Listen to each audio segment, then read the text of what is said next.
and write it in the chat section. I hope I'm audible to everyone.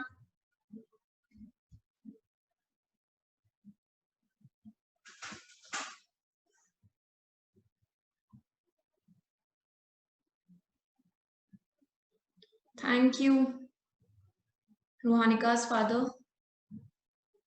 We are starting. In 2 minutes, we are starting. Just 2 more minutes.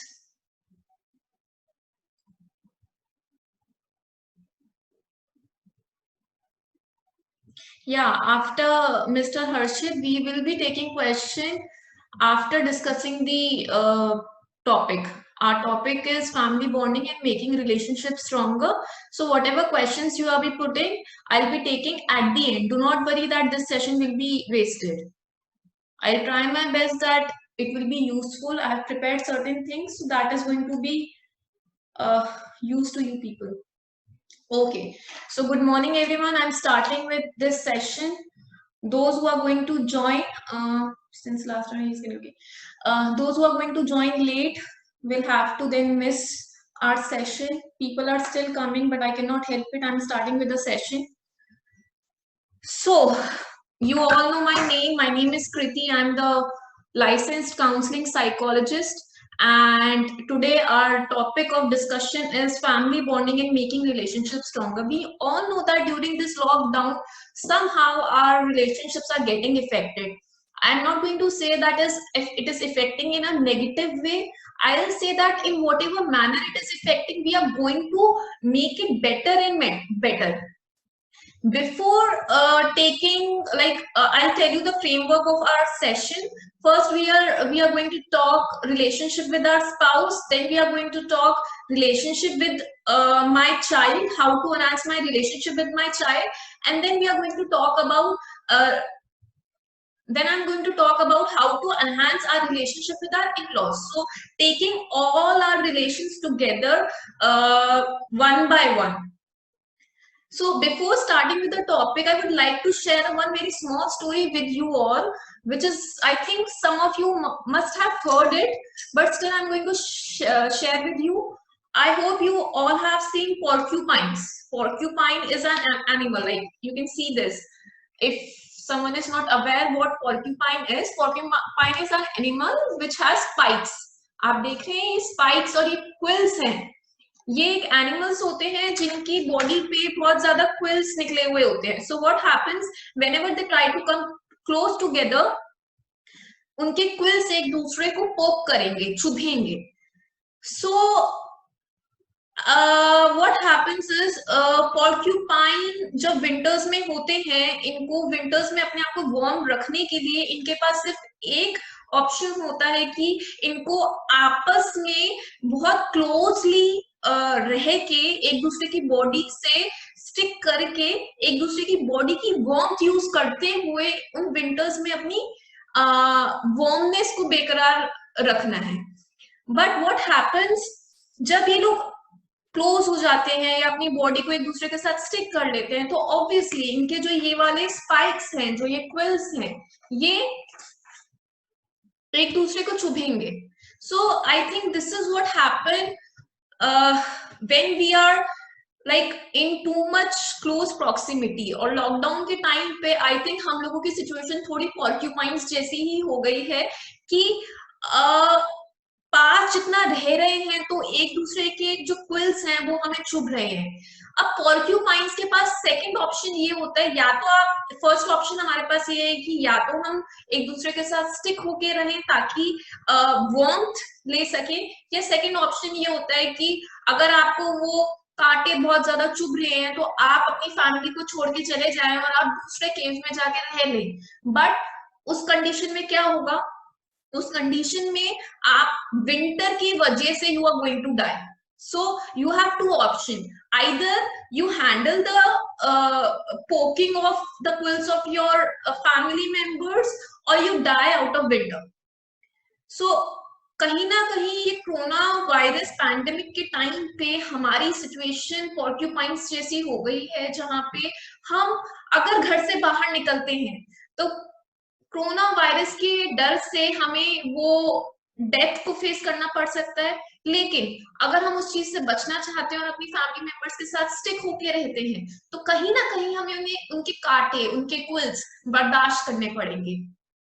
अब इस workshop से, इस webinar से हमारी कोशिश यही रहेगी कि जो वो कांटे हैं उनको सिर्फ हम बर्दाश्त ना करें, हम उनको इस वे में लें कि वो उनकी चुभन हमें कम चुभे, उनकी क्विल्स हमें कम पोक करें और हमारे रिश्ते ज्यादा बेहतर हों।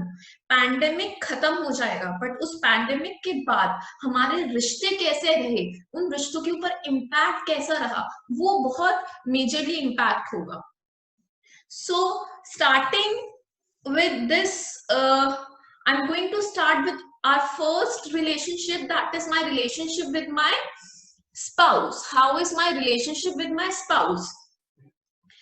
मेरी रिलेशनशिप मेरे स्पाउस के साथ कैसी है, इसके लिए देखिए पूरे सेशन में मैं कुछ कुछ एक्टिविटीज आप लोगों से कराऊंगी, तो आप जहां पे भी हैं प्लीज मेरी इंस्ट्रक्शंस फॉलो करिएगा जितना पॉसिबल हो सके आप लोगों के लिए। तो आवर फर्स्ट एक्टिविटी इज, ये 2 मिनट्स की एक्टिविटी है, आपको 3 टाइम्स ब्रीथ इन करना है और ब्रीथ आउट करना है जैसे जैसे मैं आपको बोलती जाऊंगी, और उसके बाद मैं आपसे एक सवाल करूंगी, एक क्वेश्चन पुट करूंगी, and then you have to think answer of that question in your mind. I hope you are getting it, everyone. So पहले ब्रीदिंग करनी है हमें। Let's start. Make yourself comfortable, everyone. As I say breathe in, धीरे धीरे सांस अंदर लेंगे, and as I say breathe out, you are going to breathe out. So let's start. We have to do it 3 times. First time, everyone just take a deep breath in, hold, and slowly breathe out. One more time, everyone take a deep breath in, slowly take a deep breath in, hold, and slowly breathe out. For the last and the final time, everyone take a deep breath in, slowly, hold, and breathe out. जैसे हम breathe out करते हैं हमारी body काम है, हमारा mind काम है, हमारे आसपास शोर है बट हमारे माइंड में कामनेस है, और हमारा पूरा कंसंट्रेशन अभी काउंसलिंग सेशन, काउंसलर की वॉइस पे रहेगा। Now everyone imagine your partner in your mind. अपने लाइफ पार्टनर की इमेज अपने माइंड में लाएं, और इसी के साथ थोड़ा सा सोचें कि मेरा रिश्ता मेरे लाइफ पार्टनर के साथ, मेरे हस्बैंड, मेरे वाइफ के साथ लॉकडाउन से पहले कैसा था और लॉकडाउन के बाद कैसा है। Just give it 2 or 3 seconds. I repeat, lockdown से पहले मेरा रिश्ता मेरे वाइफ के साथ कैसा था, हस्बैंड के साथ कैसा था, और लॉकडाउन के बाद कैसा है। Please rate your relationship as good. मेरा रिश्ता बहुत अच्छा है मैम, पहले भी अच्छा था, अब भी बहुत अच्छा है, so we are rating it as good. Ma'am okay okay है, पहले भी ओके ओके था, लॉकडाउन के बाद भी ओके ओके है। और मैम पहले बहुत अच्छा था, अब बहुत वर्स हो गया, worse. So it is good, okay okay और verse.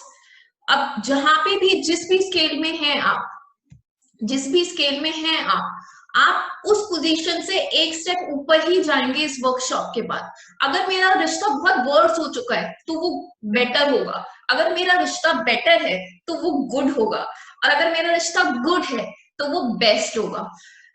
That all depends on you कि आप इस सेशन से क्या लेने वाले हैं, एज इन कौन से की मैसेजेस आप अपने साथ लेके जाएंगे।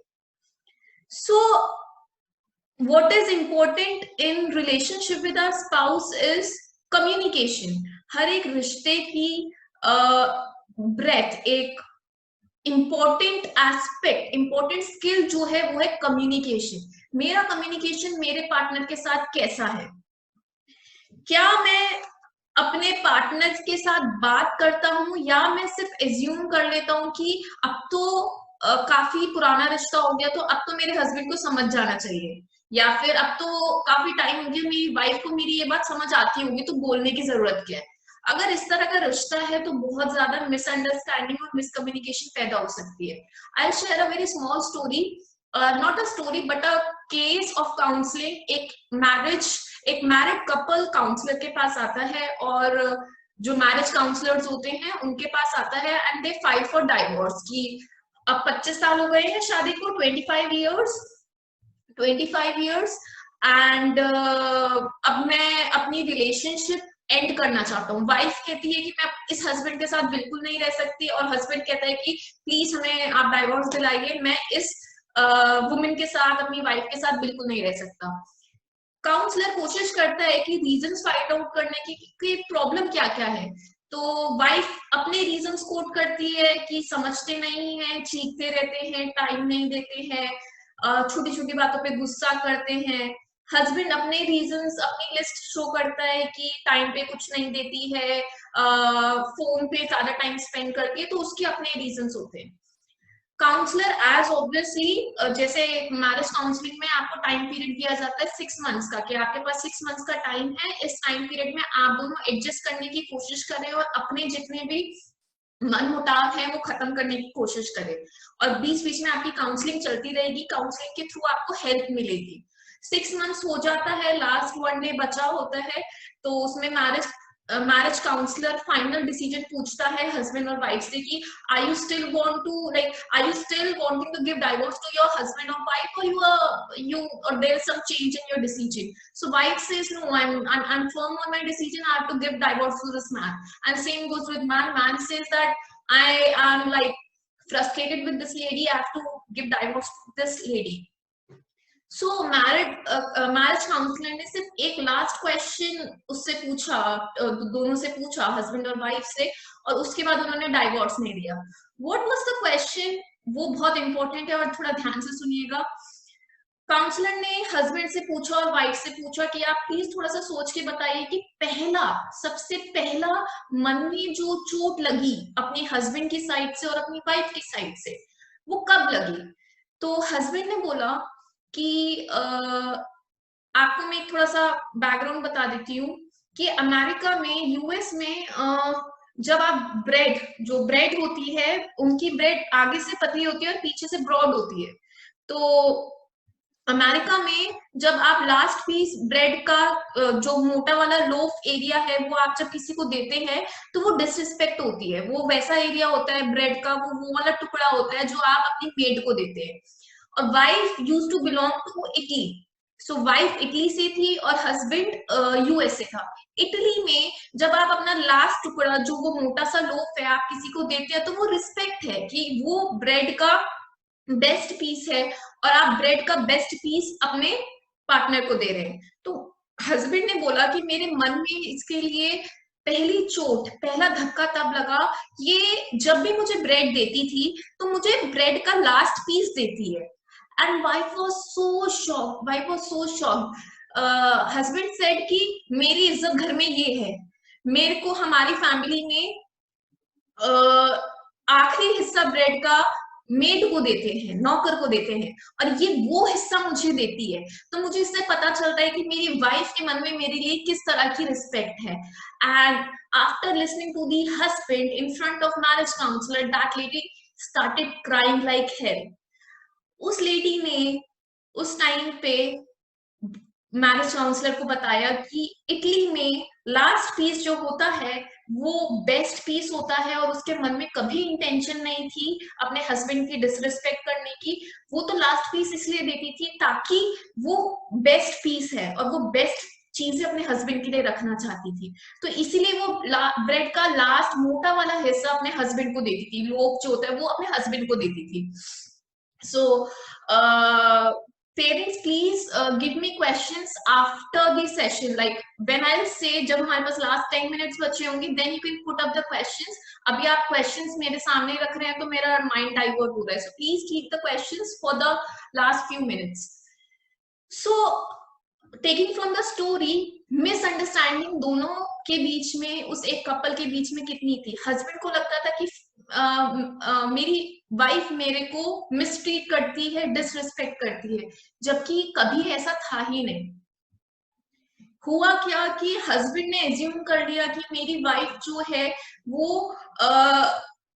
25 ईयर्स में एटलीस्ट मेरे को समझ चुकी होगी, तो वो मेरे को हर बात बोलने की जरूरत नहीं है।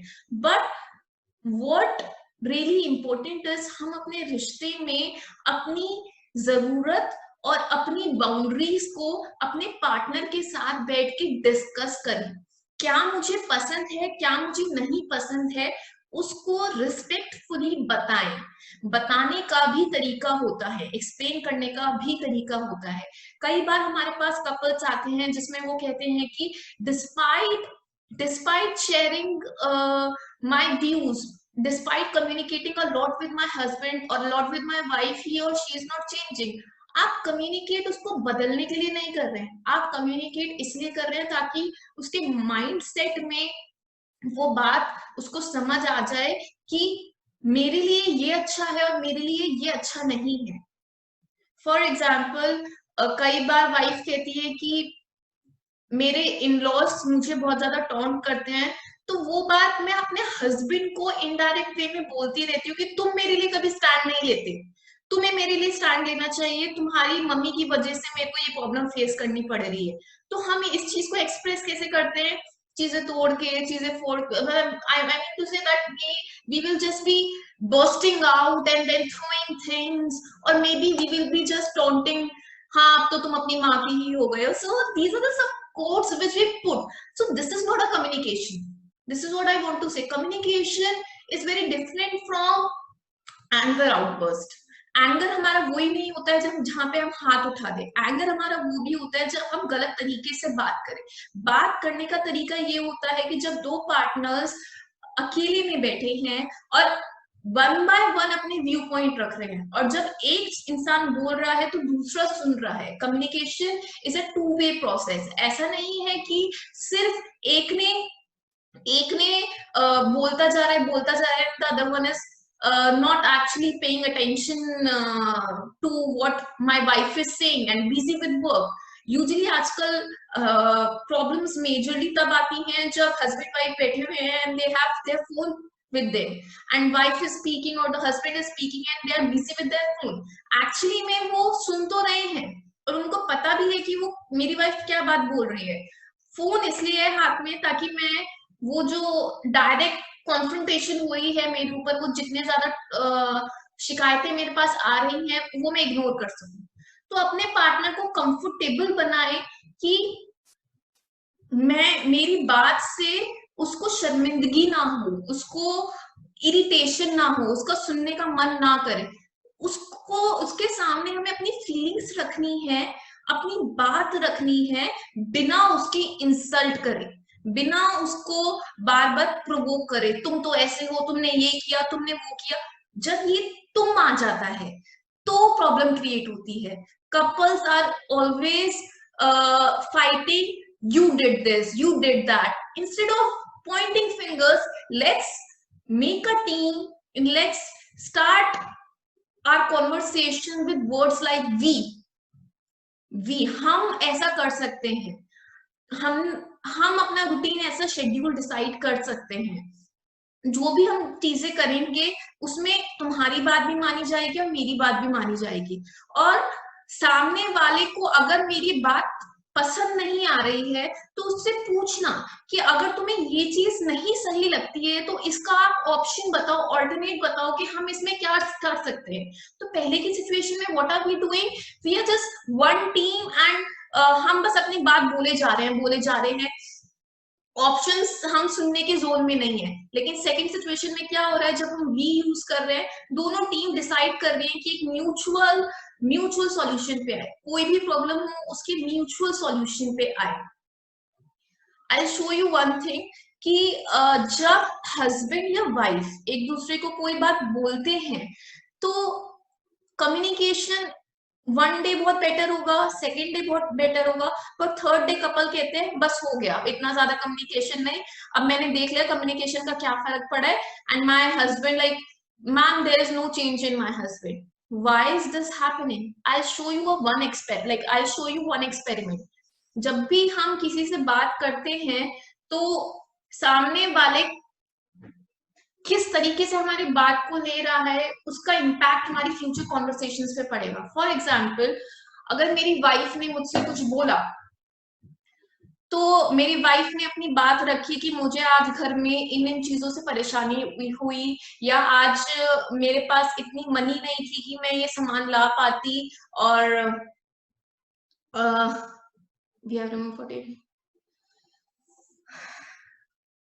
आज मैं कुछ काम कर पाती। तो वाइफ अपनी मन की बातें अपने हस्बैंड को वेंटिलेट कर रही है, बट हस्बैंड ने क्या किया, एकदम से बर्स्ट आउट हो गया। For example, if I you can see this can, अगर मैं इसको बहुत ज्यादा शेक करूंगी,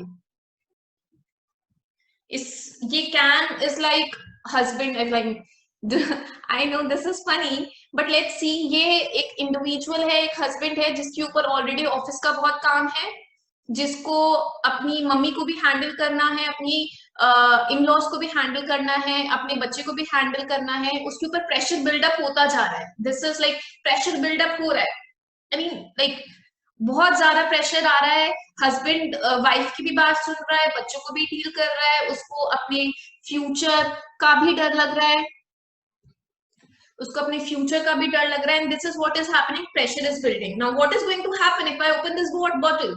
जिस टाइम पे मैं इससे बात करूंगी, I mean when I am going to open this bottle, what is going to happen? You all know that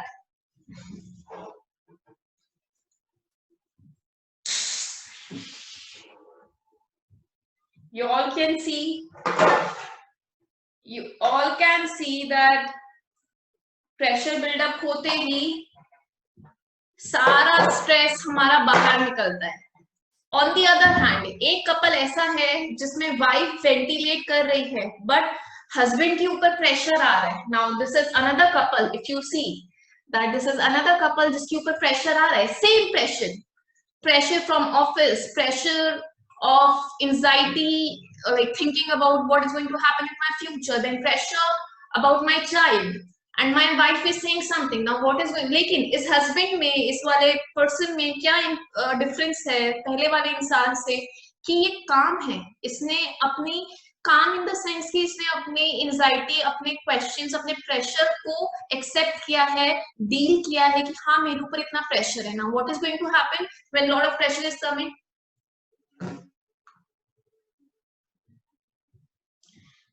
nothing spilled out, कोई भी चीज बाहर नहीं निकली। क्यों ऐसा होता है कि एक इंसान, दो तरह के इंसान हैं, एक प्रेशर के अंदर बहुत कुछ वाइफ से अपने पार्टनर के ऊपर स्पिल कर देता है, एक सोडा की तरह। Like I know this is funny, but actually few people cannot deal with pressure. Why so? Why is that few people, despite being so much under pressure, are really calm? They never spill. दोनों में इतना ही difference है कि पहले वाले इंसान ने अपने इश्यूज डील ही नहीं करे हैं, उसने ये देखा ही नहीं है कि मेरे ऊपर इतना प्रेशर आ रहा है, और अपने अंदर ही अंदर हम कहते हैं कि बिल्डअप करते चले गए, मेरे को ये भी देखना है, मुझे वो भी देखना है। अपनी वाइफ के सामने वो एक्सप्रेस ही नहीं किया। मेल्स की साइड से बीइंग स्ट्रॉन्ग एक फैक्टर आ जाता है, क्योंकि मैं मैन हूं तो मुझे अपनी वाइफ को कुछ नहीं बताना है, मुझे ही सब कुछ हैंडल करना है। We don't have to carry everything on our shoulders. That is why we have life partner with whom I can share my feelings, with whom I can share my tensions without being judged, without feeling that my partner won't like negatively judge me. काफी सारे couples में एक tension आ जाती है कि शायद मेरा husband मुझसे चिढ़ जाएगा, या मेरी वाइफ मुझसे चिढ़ जाएगी कि तुम तो हैंडल कर सकते हो, तुम इतना भी नहीं करोगे तो क्या करोगे। जब इस तरह की बातें सुनने में आती हैं तो कम्युनिकेशन हमारा इम्पैक्ट हो जाता है। तो प्लीज फर्स्ट कम्युनिकेशन जब मेरा हो तो लिसनर ध्यान रखे कि वो रिएक्ट कैसे कर रहा है, किस तरह के से वो अपनी पार्टनर की वेंटिलेशन को डील कर रहा है। क्या वो उस वेंटिलेशन को कामली सुन रहा है, या फिर वो प्रेशर में आके उसी को बोल रहा है कि प्लीज तुम अपना इलाज कराओ, तुम्हें क्या हो गया है. Like these kind of words we deal, like during our counseling sessions when a couple is coming and then they say कि मैम इसलिए हम बात नहीं करते हैं क्योंकि मुझे पता है रिएक्शन क्या आएगा. वो मुझे ही कह देते हैं कि तुम्हें डॉक्टर के पास जाने की जरूरत है, मेरे को जाने की जरूरत नहीं है. So understanding that my partner must be going through a issue and right now I don't have to do anything. Like जब हम किसी की बात सुनते हैं तो हमें लगता है कि हमें कुछ करने की जरूरत है, तो मैं क्या करूं. सामने से सवाल आता है तो मैं क्या करूं, मैं जाके तुम्हारे ऑफिस में काम करूं, मैं जाके तुम्हारी मम्मी को डील कर, what should I do. That person is not asking a solution from you. That person is asking just a friend who can listen to him without being judged. क्या मैं उस टाइम पे अपने partner, अपने spouse की या अपने husband या वाइफ की एक फ्रेंड बन पा रही हूँ जो आराम से उसकी बात सुन सके. लिसनिंग इज लाइक मेडिसिन जो काफी सारे जख्मों को हील अप कर सकती है. इसीलिए लॉकडाउन के बाद मेजर डाइवोर्स इश्यूज आए हैं, क्योंकि लॉकडाउन से पहले मैं ऑफिस जाता था तो अपनी वेंटिलेशन, अपना अपना अपना इंटरनल क्योस जो है मैं अपने कलीग्स के साथ, अपने फ्रेंड्स के साथ फोन पे या मिल के वेंटिलेट कर लेता था. लॉकडाउन के बाद मेरे को इतना डर लगता है कि मैं अपने पार्टनर से बात करूंगा तो क्या. Excuse me, pal, just give me 2 minutes. There's some notification from Zoom. Okay, so listening and communication, two important aspect of our relationship. जब हम बात कर रहे हैं तो हम रिस्पेक्टफुली बात करें और चीखे चिल्लाए ना. वेंटिलेट करें लेकिन अपने मेन मुद्दों को वेंटिलेट करें. जब हम बात कर रहे हैं तो उस टाइम पे हम अपने मेन टॉपिक तो भूल जाते हैं और करंट नए टॉपिक्स ले आते हैं. For example that other person is going to say, देखो अब मैं तुमसे बात कर रही हूँ, तुम फोन पे लगे हुए हो, यही तो दिक्कत है, तुम फोन पे लगे रहते हो. और वो जो मेन टॉपिक मुझे बात करनी थी वो डाइवर्ट होके सिर्फ फोन के एक टॉपिक पे आ जाता है. सो व्हाट इज हैपनिंग कि रियल कम्युनिकेशन तो हुआ ही नहीं, वेंटिलेट तो मैं हुई ही. हुआ क्या, मेरे पार्टनर के साथ मेरी मिसकम्युनिकेशन और बढ़ गई, टेंशन और बढ़ गई और मेरा हस्बैंड और परेशान हो गया कि हमेशा मेरे को पोक करती है. But can we, instead of talking here and there and come to the main point and talk about those points, see, listen, I have these issues, can we do something together? Or maybe if we cannot do anything, then can you just listen to me? Am I feeling bad? Am I like, am I thinking wrong? जो वो validation होता है ना कि तुम गलत नहीं सोच रही या तुम गलत नहीं सोच रहे, तुम अपनी जगह पे ठीक हो, एक लाइन भी हमारे रिश्ते को बहुत अच्छा संभाल सकती है. तो अपने पार्टनर की बात बहुत ध्यान से सुने. रिएक्शन देना है या रिस्पॉन्ड करना है वो हमारे हाथ में. ये था रिएक्ट करना, ये था रिएक्ट करना. मैंने सुना और मैंने सीधा बोलना शुरू कर दिया, तुम ये करो, तुम वो करो, वो तुम ऐसे करो. रिएक्शन में क्या होता है कि बस मैं ओवरवेल्म हो गया बहुत सारी इमोशन से और मैंने बिना सोचे समझे बोलना शुरू कर दिया सुनते ही. और रिस्पॉन्ड में क्या होता है, मैंने ध्यान से बात सुनी, समझी और फिर मुझे एड्रेस करी मैंने अपने इमोशंस को. मेरे को, मेरे बीइंग अ ह्यूमन बीइंग, मेरे को भी कुछ बातें अपनी स्पाउस की बुरी लगेंगी, तो उन बातों को सबसे पहले एक्सेप्ट करना. यस, ये चीजें मुझे अपनी वाइफ की बुरी लगती हैं, तो उस बात को भी हमें कैसे बोलना है. अपनी वाइफ की या अपने हस्बैंड की पूरी बात सुनने के बाद हम ऐसे बोल सकते हैं कि शायद तुम अपनी जगह पे ठीक हो और जो तुम फील करते हो या जो तुम फील करती हो वो गलत नहीं है, पर मैं भी शायद अपनी कुछ बातें तुम्हारे आगे रखना चाहता हूँ, रखना चाहती हूँ. मुझे ऐसा ऐसा लगता है, मुझे ऐसा ऐसा फील होता है, मुझे ऐसा लगता है मेरी इंपॉर्टेंस नहीं है, मुझे ऐसा लगता है कि सारी जिम्मेदारी मेरी है, क्या ऐसा है. तो उस कॉन्वर्सेशन में क्या हुआ, जब हमने क्वेश्चन पुट अप किया rather than just like acting fiercely, what is happening, we are finding a solution together. दो सिचुएशन आपके सामने है. पहली सिचुएशन में किसी ने मुझे कुछ बोला और मैंने पलट के फौरन जवाब देना शुरू कर दिया। और सेकेंड सिचुएशन में मेरे को पार्टनर ने जो कुछ भी बोला वो मैंने सुना, उसको सुनने के बाद मैंने एडमिट मन में सोचा कि मेरे को ये बातें बुरी लगी हैं, और उसके बाद मैंने उससे बोला कि जैसे तुमने अपनी बात रखी है ऐसे ही मैं भी अपनी कुछ बातें तुम्हारे आगे रखना चाहता हूँ, रखना चाहती हूँ। दोनों सिचुएशन में what do you think is going to work? कौन सी कम्युनिकेशन से, इन दो टाइप ऑफ कम्युनिकेशन से कौन सी वाली कम्युनिकेशन से मेरी रिलेशनशिप स्ट्रॉन्गर होगी? I think, according to me, is this communication where I'm not reacting, I'm responding to my partner calmly. Being a human, pressure आएगा, उस प्रेशर को डील कैसे करना है वो मेरी चॉइस है। Choice is in our hands, whether to let that pressure affect my family or whether to use that pressure in a more productive way to deal with the situation. And important question is, are we two different teams who are fighting against each other, or are we one team who are dealing with situation? दोनों बातों में फर्क है। क्या हम एक दूसरे से लड़ रहे हैं या हम मिलके एक सिचुएशन से सामना कर रहे हैं, फेस कर रहे हैं। So two important skills I have shared with you. First is the communication, communicate कैसे करें। सेकेंड इज द लिसनिंग, जब मेरा पार्टनर मुझसे कम्युनिकेट कर रहा है तो कैसे मुझे सुनना है, रिएक्ट करना है या रिस्पॉन्ड करना है। And the final point is letting go. काफी सारी चीजें हमारी जिंदगी में हम छोटी छोटी बातें इतना पकड़ के बैठ जाते हैं कि उन्हीं छोटी बातों से एक बहुत बड़ी बात बन जाती है। जैसे हमने एक मैरिड कपल की काउंसलिंग में अभी जो मैंने केस आपसे डिस्कस किया था उसमें सुना, बात बहुत छोटी सी थी कि हस्बैंड को ये लगा कि जो लास्ट का ब्रेड पीस है वो मुझे देती है क्योंकि वो मेरे इंसल्ट करना चाहती है। और मैं उस छोटी सी बात को बोलने की बजाय इतना पकड़ के बैठा रहा कि उसी छोटी बात से एक से दूसरी बात, दूसरी से तीसरी बात, एक चेन सी बन गई।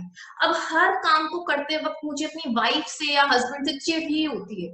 तो break that chain there and then. Do not let grudges build up, speak those grudges. And हर बात का बुरा मानने की बजाय कुछ बातों को हम कह सकते हैं छोड़। हर बात में भी उन्होंने, फॉर एग्जाम्पल अगर मेरे हस्बैंड ने मेरे ऊपर एकदम से चीख दिया तो वो उस पर्टिकुलर सिचुएशन में चीखा है, तो वो सिचुएशन के ऊपर गुस्सा था, वो मेरे ऊपर गुस्सा नहीं था। हाँ, ये बात गलत है कि मेरे हस्बैंड को मेरे ऊपर चीखना नहीं चाहिए था, बट क्या मेरे हस्बैंड का मोटिव था मेरी इंसल्ट करना? मेरे हस्बैंड की या मेरी वाइफ की इंटेंशन क्या थी? क्या उसकी इंटेंशन थी मुझे हर्ट करना? आई डोंट थिंक सो कि किसी एक ट्रू कपल में इंटेंशन होगी हर्ट करने की। कुछ सिचुएशंस में ऐसा पोजीशन बन जाता है कि मुंह से हमारे हमारे ना चाहते हुए कुछ चीजें निकल जाती हैं। तो पहले पार्टनर को जो दूसरे के ऊपर बोला गया, पहले उस पार्टनर को जब वो थोड़ा सा फ्री हो जाए, जब अपने काम से फ्री हो जाए, तो सॉरी बोलने में झिझकना नहीं चाहिए, फर्स्ट स्टेप। और जो दूसरा पार्टनर है उसको उस बात को गले से नहीं लगाना चाहिए। तुमने तो बोल दिया था, अब तुम्हारी वजह से देखो बच्चों के सामने मेरी क्या इज्जत रह गई है, उसको मैंने गले से लगा के बैठ दी। बट क्या मैंने वो चीज रात को सॉर्ट आउट करी? और whenever, I mean, it is not that I use mostly the word night because that is the time when husband and wife are together and then they can share their thoughts together. So letting go, let go of certain things. हर चीज इस दिल में लेके चलेंगे तो problems और भी बड़ी बड़ी है। हर चीज का सॉल्यूशन फिर नहीं मिल पाएगा जब हम छोटी छोटी बातों को ही पकड़ के बैठ जाएंगे। सो लेटिंग गो, भले ही मैं वाइफ हूं, भले ही मैं हस्बैंड हूं, हर बात को दिल से लगा के चलना है या नहीं चलना है अल्टीमेटली मेरी चॉइस है। अगर मैं गले से लगा के हर बात को चलूंगी तो ऑब्वियसली प्रॉब्लम मैं आगे फेस करूंगी, वो भी मेरी चॉइस है। और मेरा रिश्ता कैसा रहेगा उसका रिजल्ट मुझे पता है। और मैं एक काम इंसान, काम माइंडसेट से उस सिचुएशन को उस इंसान के नजरिए से देखूंगी। I take the perspective of other person, तो वो बात मुझे समझ आएगी कि मेरा पार्टनर ने उस टाइम पे रिएक्ट उस तरीके से क्यों किया। अपने नजरिए को हटा के सामने वाले के नजरिए से उस सिचुएशन को देखना। हर बात हमें अपने पार्टनर की पता नहीं हो सकती। मुझे नहीं पता कि अभी मेरा हस्बैंड या मेरी वाइफ मेरे से चिढ़के क्यों बोली। मे बी उसे सुबह कुछ प्रॉब्लम हुई हो, मे बी उसको सुबह किसी बात की एंजाइटी हुई हो, मे बी उसको सुबह मेरे इन लॉज की बात चुप गई हो, और वो गुस्सा किसी पे नहीं निकालेगी, वो मुझ पे निकालेगी क्योंकि वो मुझे अपना समझती है। गुस्सा भी अपनों पे ही जाहिर होता है। तो उस टाइम पे मैंने रिएक्ट किया या रिस्पॉन्ड किया, लाइटली लिया या उस बात को पकड़ के बैठ गया। मेरी इज्जत की बात थी, तुमने उसके सामने मेरे ऊपर चिल्ला दिया। What are we doing? So we have three choices, like we have three skills: communication, listening, final is letting go of each and everything, like small things. I'm not saying each and everything, major issues को हमें discuss करना चाहिए, but जो छोटी छोटी बातें हैं उसके नजरिए से उसको सामने वाले के नजरिए से समझना। Perspective taking is a fourth point.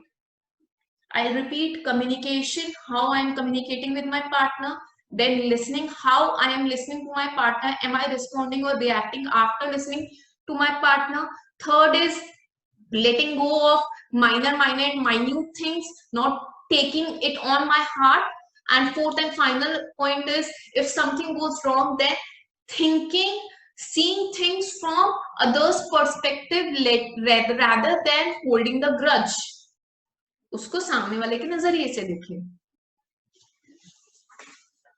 अब इस रिश्ते को संभालने के लिए ये चार पिलर्स, इन चार पिलर्स पे मेरा रिश्ता अपने हस्बैंड या वाइफ के साथ बेस्ड है। इसमें से एक भी पिलर गिरेगा तो मेरी ऑब्वियसली रिलेशनशिप इम्पैक्ट होगी। This is regarding how my relationship is going to with my husband. अगर मेरा कम्युनिकेशन इम्पैक्टेड है, अगर मेरे में सुनने की क्षमता नहीं है, अगर मैं हर बात को दिल पे लेके बैठ जाता हूँ और हर चीज में मैं अपना ही व्यू पॉइंट देखना चाहता हूँ, सिर्फ अपना ही मनवाना चाहता हूँ, तो क्या होगा, ये पिलर्स गिर जाएंगे और मेरा रिश्ता टूट जाएगा। अब बीइंग अ ह्यूमन बीइंग, मैं इन पिलर्स को धीरे धीरे स्ट्रॉन्ग कर सकता हूँ। जरूरी नहीं है कि मेरे चारों के चारों pillars, communication, listening, letting go and perspective taking, मेरे चारों के चारों पिलर्स बहुत स्ट्रॉन्ग होंगे, बट इस चीज को मन में थोड़ा सा सोचना, रिफ्लेक्ट करना, किस चीज की कमी है और मैं क्या ठीक कर सकता हूँ। ध्यान देने वाली बात है यहाँ पे कि मैं क्या ठीक कर सकता हूँ, मेरा हस्बैंड क्या ठीक कर सकता है या मेरी वाइफ क्या ठीक कर सकती है, वो मुझे नहीं सोचना है। जहां मैं उस तरह की सोच रखूंगा तो मैंने अपने पे ध्यान नहीं दिया, अपने स्किल्स एनहांस नहीं किए, मैंने सामने वाले के स्किल्स पे डिपेंड हुआ। What is going to happen? My relationship is going to fall. So enhance your skills of a relationship rather than focusing on मेरे हस्बैंड की या मेरी वाइफ के स्किल्स कैसे हैं। अपने स्किल्स एनहांस करिए, अपने आपके हस्बैंड के और आपके वाइफ के अपने आप एनहांस होते चले जाएंगे। जब हम में एक बार चेंज आएगा तो हमारे हस्बैंड में और वाइफ में ऑटोमेटिकली चेंज आएगा। और अगर चेंज नहीं भी आया, एटलीस्ट मेरे माइंड पे जो वो प्रेशर है ना, वो कम तो जरूर होगा। This much I can like, calmness आ जाएगी। जो वो चिड़चिड़ापन, गुस्सा, मेरे साथ ही क्यों, इरिटेशन, फ्रस्ट्रेशन रहती है, लेकिन जब ये चार पिलर्स मेरे स्ट्रॉन्ग होंगे, at that time my I have, yes, Ruhanika's father, I'm recording this session. You can take this recorded session later on from me. I'll send you the recorded session. So enhance your skill. Now I'll come to my relationship with my child. Again, let's take a deep breath in. अपने आप पे आप deep breath लीजिए. Let's take a deep breath in, hold, and breathe out. One more time. Take a deep breath in, hold, and breathe out. For the last time, we will take a deep breath in, hold and we breathe out. अब मुझे अपने बच्चे के साथ कैसा रिश्ता है उस बारे में सोचना है. Let's bring image of my child in my mind. हमारा बच्चे की इमेज हम अपने माइंड में अभी 1 मिनट के लिए ला सकते हैं. Can I think of my child for 1 minute. अब क्या हम सोच सकते हैं कि लॉकडाउन से पहले मेरा बच्चा कैसा था, मेरे बच्चे की पर्सनालिटी कैसी थी, और लॉकडाउन के बाद मेरे बच्चे की पर्सनालिटी कैसी है? अपने माइंड में बस सोचना है. लॉकडाउन से पहले मेरा बच्चा कैसा था, लॉकडाउन के बाद मेरा बच्चा कैसा है? क्या कोई चेंज आया है? अब ये चेंज अगर आया है, जो पॉजिटिव भी हो सकता है और नेगेटिव भी, again I am going to say इसको मैं बेटर से गुड से बेस्ट कैसे कर सकता हूं. So I share lot of stories. One more time I am going to share a very good story with you. जैसे पौधे होते हैं, मेरे नजरिए में बच्चे भी एक पौधे की तरह होते हैं. A child and a plant is same. तो एक प्लांट की स्टोरी ही मैं आप लोगों के साथ शेयर करना चाहूंगी. Although we have very less time, this Zoom is going to end our session, but I'm going to fasten, like do fast as much as I can. तो स्टोरीज लाइक दिस. ये story में 2 characters हैं. एक है एक young man, around 35 की as का एक यंग मैन होता है, और 65 की एज का एक ओल्ड मैन होता है. तो यंग मैन एक प्लांट सैपलिंग लगाता है, एक पौधा बोता है, और ओल्ड मैन जो 65 इयर्स का है वो भी उसी दिन पे उसी टाइम पे एक पौधा बोने जाता है. दोनों ने अपने अपने पौधे बोए. जो 35 इयर्स का यंग मैन है, उसने अपने पौधे को बहुत ही हाई क्वालिटी की खाद दी. ठीक है, उसने टाइमली पानी दिया, जितना पानी दे सकता था उसने उसको उतना पानी दिया. उसने उसके आसपास बहुत सारे फेंसेस लगा दिए कि ताकि उसके ऊपर कोई मच्छर वगैरह अटैक ना करे. एक एक पौधे की परवरिश इस तरीके से हो रही है. और एक जो ये हमारे ओल्ड मैन है, ये अपने पौधे को कैसे हैंडल कर रहे हैं? इन्होंने अपना पौधा जब लगाया, उसको एवरेज लेवल की खाद प्रोवाइड कराई. उसमें पानी उतना ही डाला जितनी उसको जरूरत थी, ना कम ना ज्यादा. और उसने कोई उसके आसपास फेंसेस नहीं लगाए. उसने उस पौधे के ऊपर अगर मच्छर या कुछ आके बैठ भी रहा था, तो उसने उसको नेचुरल एनवायरनमेंट में रखा, उसको प्रोटेक्ट करने की कोशिश नहीं करी. एक दिन बहुत तेज तूफान आया.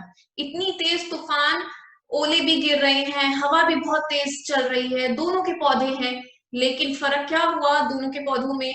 जो यंग मैन का पौधा था वो टूट के गिर गया, उखड़ गया वो अपनी जड़ों से, और वो उस तूफान को झेल नहीं पाया, हैंडल नहीं कर पाया. और इस मैन का पौधा, the old man's plant was standing still, it was standing strong. Why? जबकि इसने तो अपने पौधे को काफी अच्छी खाद दी थी, अच्छे से पानी दिया था, फेंसेस लगाई थी, मच्छर मक्खी किसी को बैठने नहीं दिया था, और इसने तो एवरेज लेवल की घास थी, जितना पानी चाहिए था उतना दिया, और ज्यादा उसको कोई प्रोटेक्शन नहीं दी, तो उखड़ना तो इसको चाहिए था. What went wrong with this plant? तो इस यंग मैन ने अपने ओल्ड मैन के पास जाके पूछा कि सर मुझे आपसे क्वेश्चन करना है कि मैं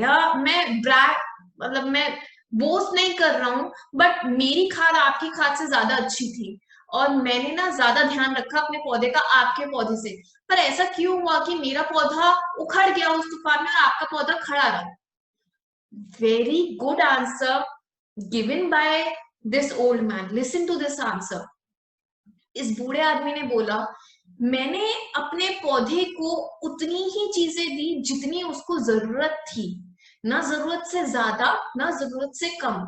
उसको जिंदा रहने के लिए अपनी जड़ें और नीचे करनी पड़ी। मैं उसको पूरे दिन पानी नहीं देता था, मैं दिन में एक ही बार पानी देता था। तो अपने आप को जिंदा रखने के लिए उसको अपनी जड़ों को नीचे तक ले जाना पड़ा। मक्खी और मच्छर से उसको खुद को प्रोटेक्ट करना था, अपने लीव्स को स्ट्रांग बनाता था, जिस वजह से वो प्लांट ऑटोमेटिकली स्ट्रांग होता चला गया।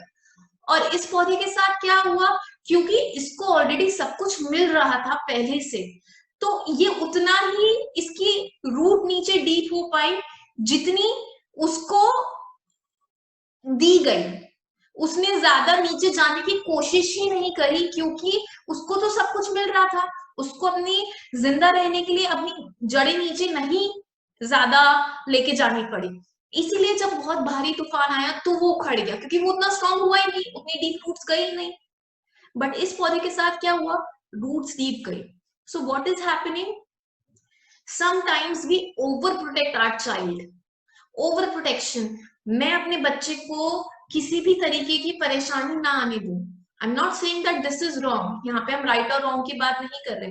एक पेरेंट नेचुरली बेस्ट अपना बच्चे के लिए चाहेगा, लेकिन इस सेक्शन में हम यही बात करेंगे कि हमारे बच्चों को कितनी हमारी जरूरत है। मेरे पास केसेस जो आते हैं उसमें पेरेंट्स कहते हैं कि मैम हम अपना थक चुके हैं अपने बच्चे को एंगेज करते करते, स्कूल कब खुलेंगे, जल्दी से स्कूल खुले और हमारे बच्चे स्कूल आए। इसका मतलब ये नहीं है कि मैम मैं अपने बच्चे से परेशान हो गया हूँ, बट ना मुझे उसे 24 घंटे एंगेज करना पड़ता है। हमें एंगेज तब करना पड़ता है जब मेरा बच्चा बोर फील कर रहा हो। और बोर्डम का कॉन्सेप्ट अडल्ट के माइंड में होता है, बच्चों के माइंड में नहीं होता है। अगर आप अपने बच्चों को आधे घंटे के लिए छोड़ देंगे अकेला, तो वो बच्चा कुछ ना कुछ किसी सामान से लेके कुछ ना कुछ बनाना शुरू कर देगा। क्योंकि ह्यूमन टेंडेंसी यही है कि 10 to 12 इयर्स तक हमारा माइंड बहुत क्यूरियस होता है, कुछ ना कुछ बनाने की खोज में, कुछ ना कुछ नया सीखने की खोज में अपने आप ही लग जाता है। बट एक पेरेंट अपनी जिम्मेदारी समझता है कि मुझे 24 घंटे उसको एंगेज रखना है, और वो ओवर ओवर करता रहता है, हर चीज ज्यादा से ज्यादा चीजें प्रोवाइड कराने की कोशिश करता रहता है। उस फेज में क्या होता है, जब हम बहुत ज्यादा ओवर करते हैं तो एक पॉइंट ये आता है जब हम बहुत सैचुरेट हो जाते हैं। मैंने तो इतना किया मैम अपने बच्चे के लिए, उसके बाद ये इतना बदतमीज हो गया है कि इसने मेरे ऊपर हाथ उठा दिया। एक्चुअली में क्या हुआ है इस लॉकडाउन पे, मेरे बच्चे की सिचुएशन में बहुत बदलाव आया है और मेरी अपनी सिचुएशन में बहुत बदलाव आया है। पहले मैं अपनी जॉब में इतना एंगेज रहता था कि मैं उसकी हर छोटी छोटी बातों को देखता नहीं था। मैं ये नहीं कह रही नजरअंदाज करते थे, पर मैं, क्योंकि मेरा माइंड ऑक्यूपाइड है अपने काम में, तो मेरे लिए वो बातें छोटी थी तो छोटी ही थी। अब क्या हुआ लॉकडाउन के टाइम पे, अब मुझे मेरे पास बहुत सारा टाइम है, तो अचानक से मेरे अंदर पेरेंटिंग वाली एक वाइब्स जागी है कि I have to be a good parent. तो हम क्या करते हैं कि अगर छोटी सी भी गलती होती है तो हम उसको डिसिप्लिन करने की कोशिश करते हैं कि being a parent I have to discipline this. तो वो छोटी छोटी गलतियां जो पहले नजरअंदाज हो जाती थी, अब बहुत ज्यादा पिन पॉइंट होने लगी है। What is now happening to kids, this is resulting in irritation and frustration in my child. Over attention, over parenting is resulting in frustration and irritation for child। अगर मेरे लिए लॉकडाउन में चीजें बदली हैं तो ये जानना जरूरी है कि मेरे बच्चे के लिए भी सिचुएशन बदली है।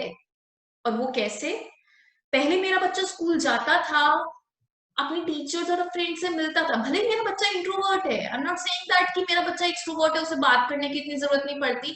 Being an introvert I still need a change of environment. अब वो एनवायरमेंट चेंज मेरे लिए हो ही नहीं रहा है। अब मेरे पेरेंट्स मुझ पर बहुत ज्यादा फोकस कर रहे हैं, अब मेरे पेरेंट्स हर बात पे मुझे डिसिप्लिन करने की कोशिश कर रहे हैं। अब मेरे दोस्त मुझे नहीं दिख रहे हैं, वो ही जाने पहचाने चेहरे रोज सुबह से शाम में देखता हूँ। मेरी पढ़ाई भी है, मुझे एक पर्टिकुलर टाइम पे बोल दिया जाता है ये काम करो ये काम करो ये काम करो, सुनते सुनते मैं भी चिढ़ गया हूँ। पहले मेरी एनर्जी यूटिलाइज हो जाती थी थ्रू फिजिकल एक्टिविटीज, मैं बाहर जाता था, साइकिलिंग करता था, मैं अपने ग्रैंड मदर के साथ पार्क में जाता था, तो वहां पे मेरी एनर्जी यूटिलाइज हो जाती थी। अब फिजिकल गेम्स नहीं रहे हैं।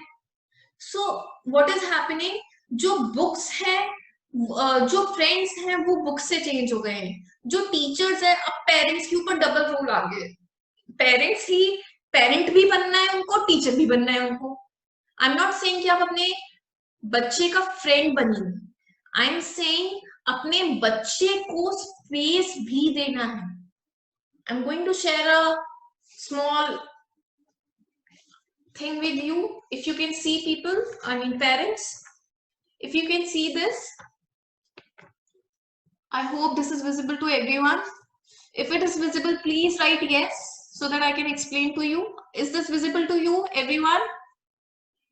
Please write yes if it is visible, because I'm not able to understand that this is visible to you or not.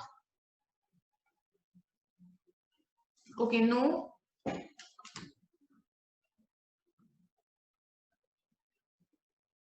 I'll try to adjust it more. अब दिख रहा है क्या? Is this visible now?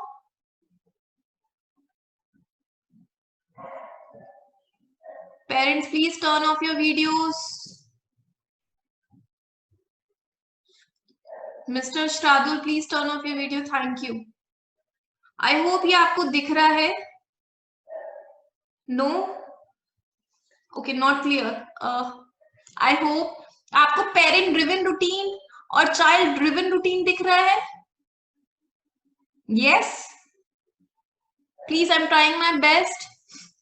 So 60% मेरे पास 70% मेरे पास yes आ रहा है. So I'm beginning with this.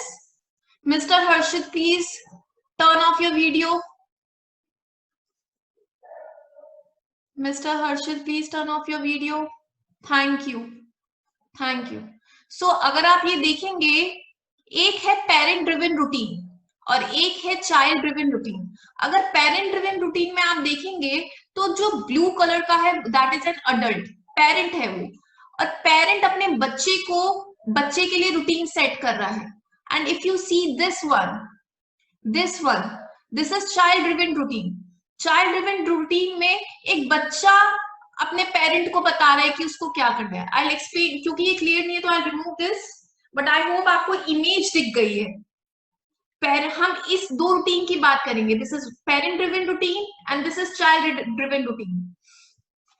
Parent driven routine में क्या होता है कि एक पेरेंट अपने बच्चे के लिए रूटीन बनाता है और वो उस रूटीन में अपने बच्चे के लिए एक फिक्स टाइम टेबल उसने बना दिया कि इतने बजे उठना है, इतने बजे आपको खाना है, इतने बजे आपको आपकी क्लास स्टार्ट हो जाएगी, फिर इतने बजे आप फोन ले सकते हो और इतने बजे फिर आपको पापा मम्मी के साथ दोबारा से बात करनी है और फिर सो जाना है।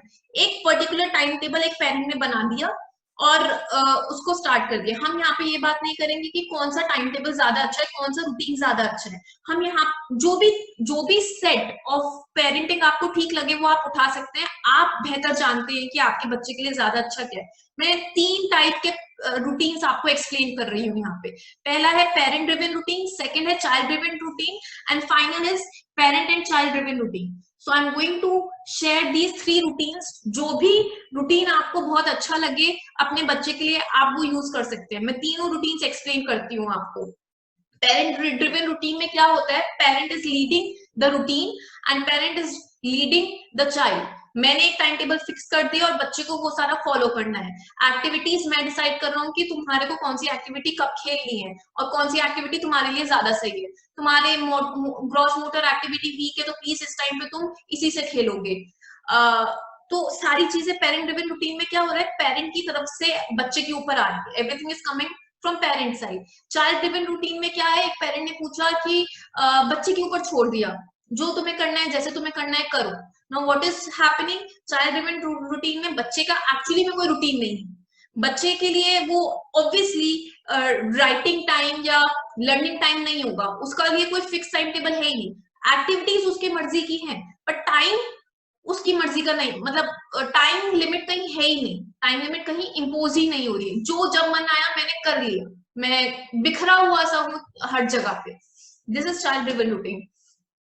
Third very important routine is parent and child routine. Mrs. Neelam, please turn off your video.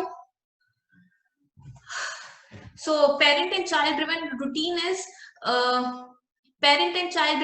is जहां पे मैं मेरा बच्चे की एक्टिविटीज तो बच्चे से पूछ रहा हूँ, फ्लेक्सिबल है, रोज पूछ रहा हूँ। सुबह उठ के हम लोग डिसाइड कर रहे हैं कि चलो आरव बताओ आज हम क्या क्या करेंगे, चलो दीप्ति बताओ आज हम क्या क्या करेंगे। और एक्टिविटीज मैंने बच्चे से पूछ ली और टाइम रिमाइंडर्स मैंने दिए कि अब तुमने सुबह कहा था कि तुम आज हिंदी का काम करोगे, हिंदी के क ख ग लिखोगे, तो चलो मम्मी अपना काम कर रही है, मम्मी अपने ऑफिस का वर्क कर रही है, पापा अपने ऑफिस का काम कर रहे हैं और आरव अपने हिंदी का काम करेगा। सेकेंड चीज, चलो अब मम्मी और पापा भी फोन यूज कर रहे हैं, मम्मी और पापा को फोन कॉल्स करनी है, ये रहा फोन। अब आरव को, जैसे आरव ने कहा था कि फोन में ये वाला गेम खेलना है, तो आरव की मर्जी का ये वाला गेम खिला देते हैं। इस रूटीन में और बाकी दो रूटीन्स में क्या फर्क है? पहले दो रूटीन्स में पेरेंट ड्रिवन रूटीन में इम्पोज हो रही है मेरे ऊपर चीजें, जहां चीजें मेरे ऊपर इम्पोज की जाएंगी वो चीज मैं नहीं करूंगा।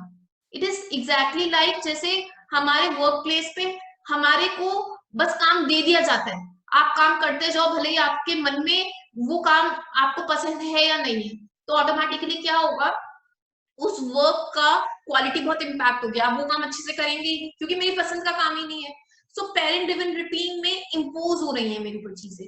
चाइल्ड ड्रिवन रूटीन में क्या हो रहा है, मेरे ऊपर कोई ध्यान रखने वाला ही नहीं है, टाइम रिमाइंडर्स देने वाला ही नहीं है। सो क्या हुआ, मैं बिखरा हुआ सा रहा और मेरे कोई एक्चुअली में प्रोडक्टिविटी आई ही नहीं क्योंकि टाइम लिमिट्स कहीं नहीं थी। Parent and child driven routine में क्या हुआ, पेरेंट भी एक साथ आया, बच्चा भी एक साथ आया और फ्लेक्सिबिलिटी, हर दिन का टाइम टेबल हर दिन डिसाइड किया। हमने ये नहीं किया कि एक टाइम टेबल डिसाइड कर लिया और वो महीने महीने चल रहा है। एक्चुअली में जब वो वाली चीज होती है जिसमें हम एक फिक्स टाइम टेबल रख लेते हैं तो वो टाइम टेबल कहीं फॉलो ही नहीं होता। And what happens then, this leads to frustration कि मैंने तो टाइम टेबल बनाया भी और ये टाइम टेबल तो कहीं फॉलो हो ही नहीं रहा है।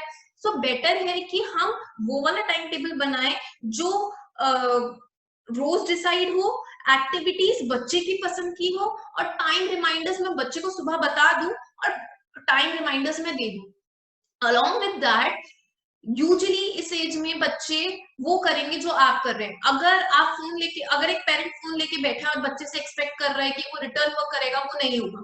वो भी उस टाइम पे फोन ही चाहेगा और वो स्क्रीन टाइम चाहेगा। तो हम इस तरह का टाइम टेबल बनाए कि जो काम हम कर रहे हैं उसी टाइम पे बच्चे की, जो काम बच्चा कर रहा है उसी टाइम पे हम अपना वो काम करें। फॉर एग्जाम्पल, अगर मेरे को पता है कि 2 से 3 में मेरे बच्चे को नींद आती ही आती है, तो 2 से 3 में मैंने अपनी मीटिंग फिक्स करी, 2 से 3 में मैंने अपने ऑफिस का काम रखा क्योंकि वो वाला टाइम है जब मेरा बच्चा आराम से सो रहा होगा और मैं कॉन्सेंट्रेट कर पाऊंगा। Now at this time what is going to happen, my frustration level is very low. अब मुझे फ्रस्ट्रेट नहीं होगा कि मेरा ऑफिस का काम नहीं हुआ। अनदर थिंग, अगर मेरा बच्चा बोर हो रहा है, लाइक इफ ही और शी हैज नो वर्क, 1 घंटे का टाइम है, 6 से 7 का टाइम है, मैं अपने किचन में काम कर रही हूँ, मेरे हस्बैंड अपना ऑफिस का काम कर रहे हैं, मेरा बच्चा अकेला है, so that is okay. You don't have to, a parent need not to engage the child again and again. बच्चा अपने आप ही अपना काम ढूंढ लेगा, बच्चा अपने आप ही अपना काम ढूंढ लेगा, तो आपको उस चीज में परेशान होने की जरूरत नहीं है। Let the child get bored, this is going to lead to creativity. अपने ऊपर भी प्रेशर नहीं लेना है, ऑटोमेटिकली जब हम अपने ऊपर प्रेशर नहीं लेंगे तो वो बच्चे के ऊपर प्रेशर नहीं जाएगा। अनदर वेरी इंपॉर्टेंट एस्पेक्ट, एक हमने रूटीन डिस्कस कर लिया कि किस तरह का रूटीन होना चाहिए, वो बीइंग अ पेरेंट मैं डिसाइड करूंगा कि कैसे मैं अपना रूटीन लेना चाहता हूँ। इसके अलावा बात है कि मैं क्या कर रहा हूँ, मॉडलिंग, मैं क्या कर रहा हूँ, जो मैं करूंगा my child is going to do that. Screen time अगर मैं कम करना चाहता हूँ तो स्क्रीन टाइम पहले मुझे खुद के ऊपर वो स्क्रीन टाइम कम करना पड़ेगा, तब जाके बच्चा स्क्रीन टाइम कम करेगा। Maybe we can do a child lock, उतने ही गेम्स डाले फोन में जितने की जरूरत है, हर एक गेम डाउनलोड करने की जरूरत नहीं है। कई बार हम क्या करते हैं कि मुझे ये काम है, मेरा बच्चा अब चुप हो जाएगा तो चलो फोन दे दो। ऐसे में क्या होता है, बच्चे को पता है कि अब तो मम्मी का ये वाला काम है, अब जब मैं थोड़ा सा रोऊंगा तो मम्मी फोन दे ही देंगी, और एक्चुअली में ये तो होता भी यही है कि हम फोन दे देते हैं कि कम से कम अब हम तो अपना काम कर लें। सो बी वेरी माइंडफुल, कनेक्टेडनेस हो।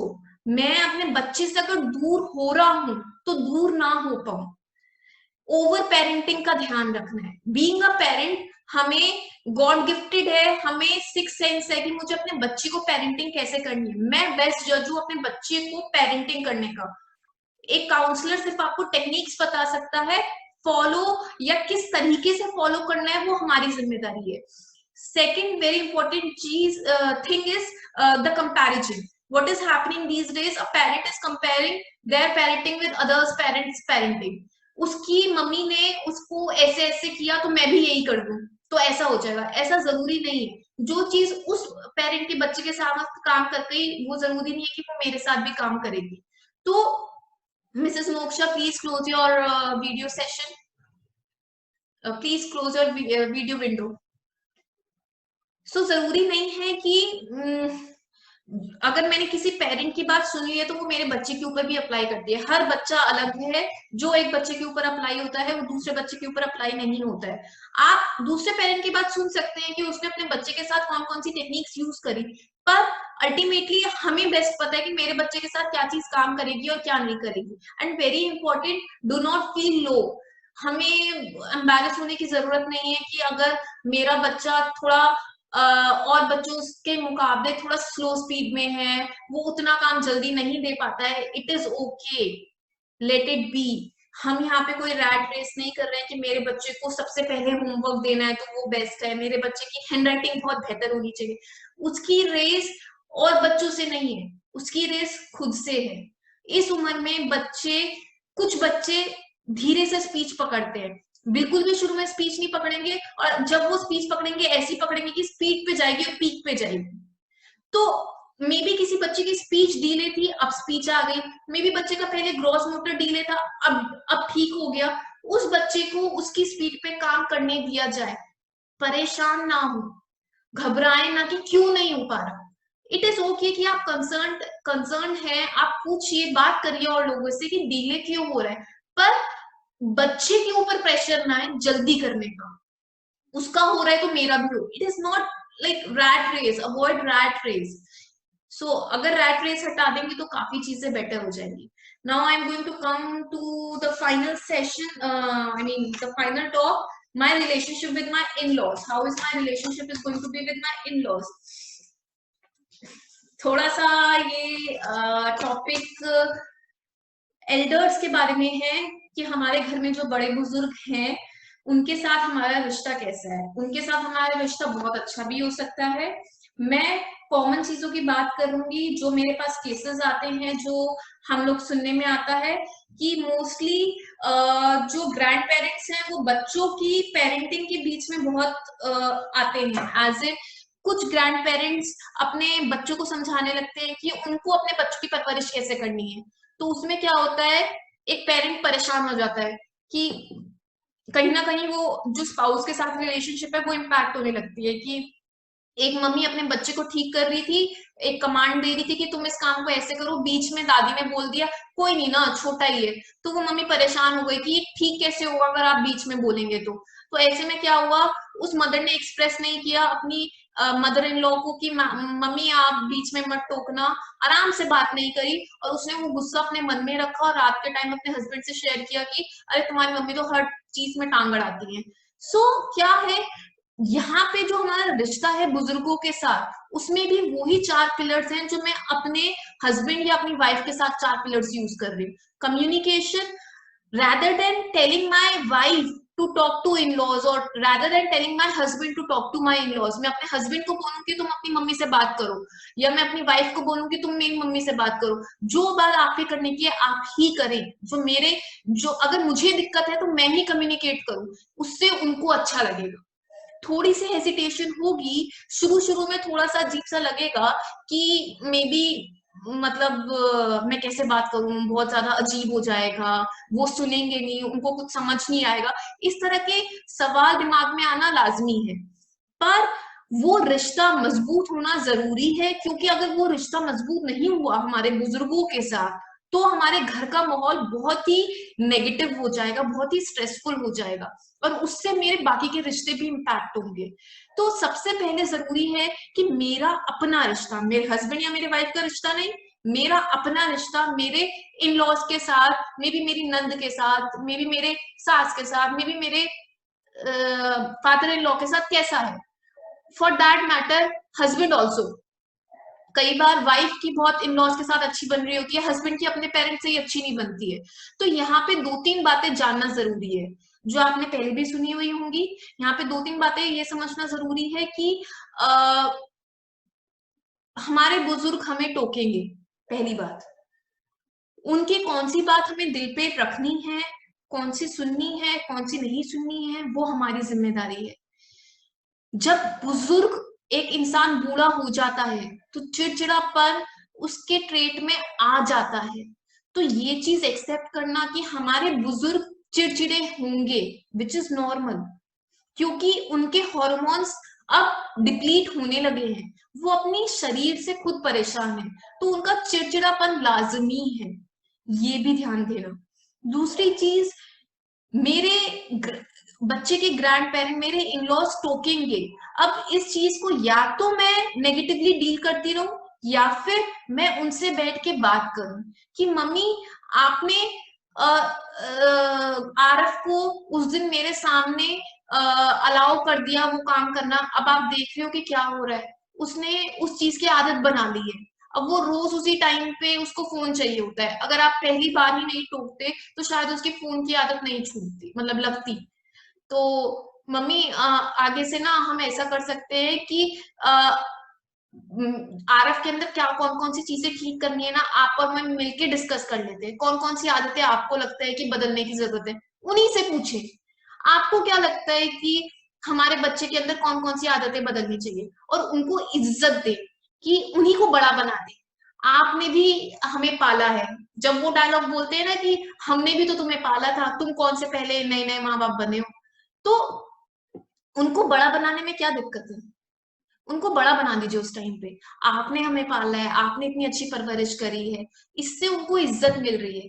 जो उनके मन में डर है ना, उन डरों को पहले समझिए। एक बूढ़े इंसान के मन में इस टाइम कितने ज्यादा डर हैं। अगर आप न्यूज चैनल ओपन करेंगे तो सबसे पहली बात ये बोली जाती है कि कोरोना वायरस सबसे ज्यादा इम्पैक्ट एल्डरली को कर रहा है, ओल्ड एज को कर रहा है, क्योंकि उसमें इम्यूनिटी कम है, उस एज में उस बॉडी में इम्यूनिटी सिस्टम बहुत वीक है।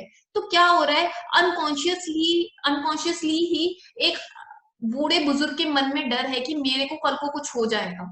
तो ये डर सिर्फ, भले ही वो बोलते भी हो ना कि मुझे तो कोई डर नहीं है, बट अनकॉन्शियसली एक फियर, मेजर फियर एल्डरली का ये है कि कहीं हमें वायरस ना हो जाए।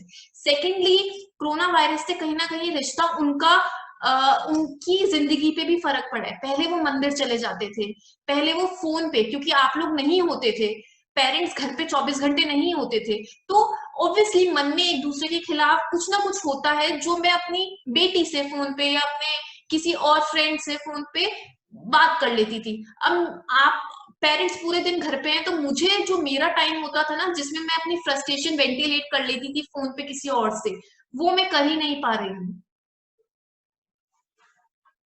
Just a second, let me read one question here to myself.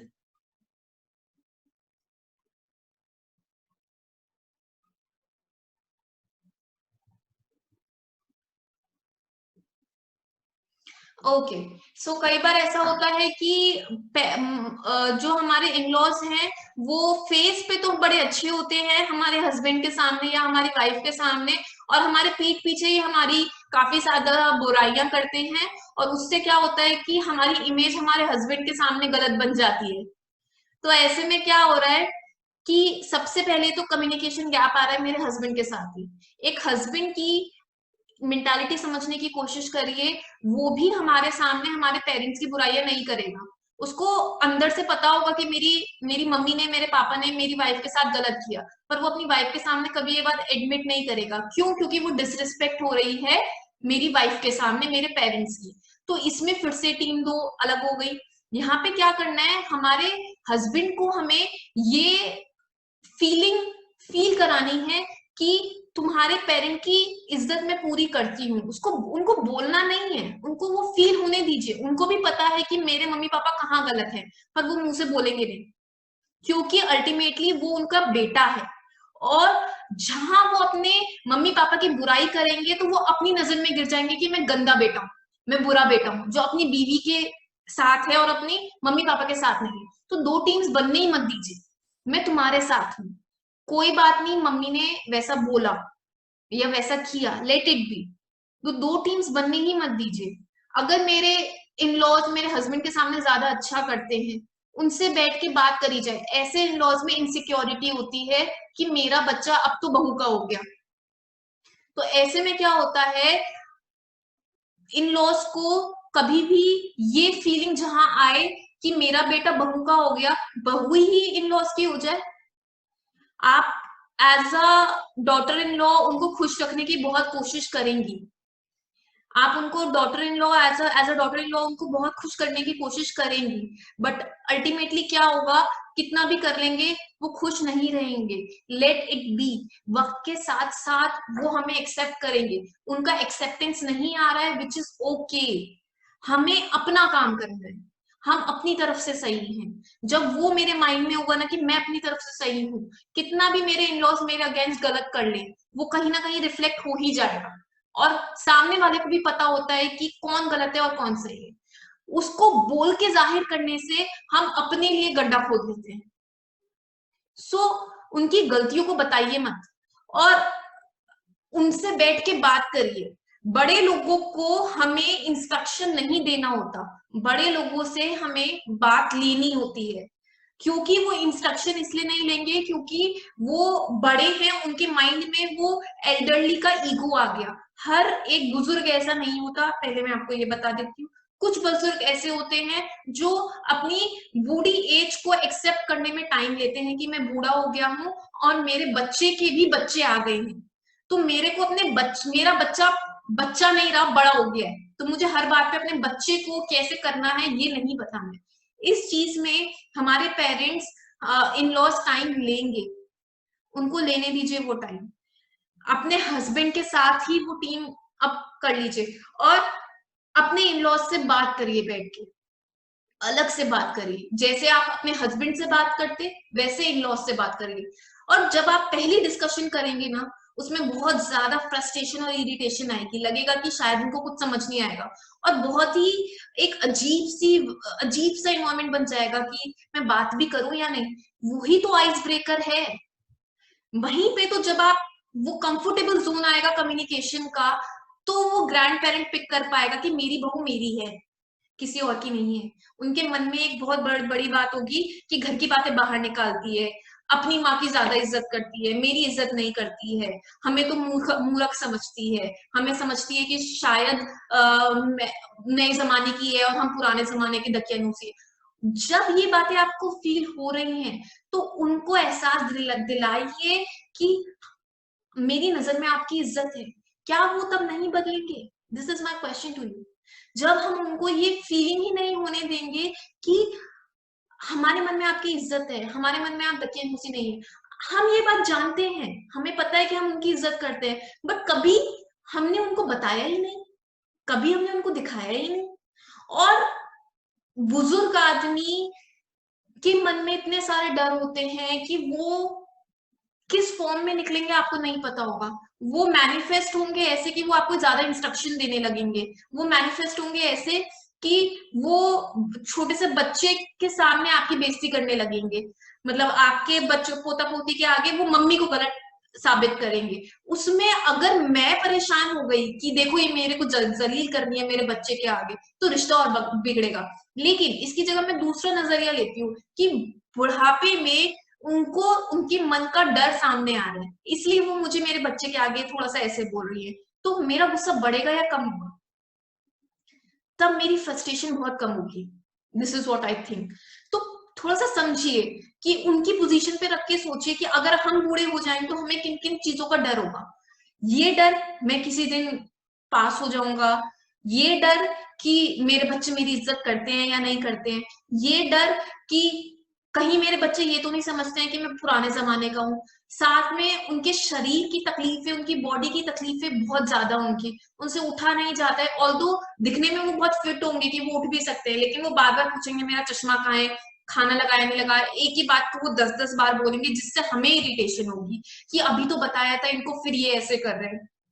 तो ये बुढ़ापे की कुछ कमजोरियां हैं, इन कमजोरियों में हम उनको ठीक नहीं कर सकते, हम उनके साथ रह सकते हैं और ये एक्सेप्ट कर सकते हैं कि उनको तकलीफ है, उससे परेशान नहीं होना है, उसको डील करना है। If you have any question please you can give your questions here so I can discuss questions because अब हमारा time up हो रहा है, it is more than 1.5 hours. This is 1:30. We started at 12 and it is 1:30. If you have any question, I can answer your questions here. Please parent, एक मेरी आपसे request है कि आप एक नंबर नोट डाउन कर सकते हैं जिसपे आप मुझे फीडबैक दें कि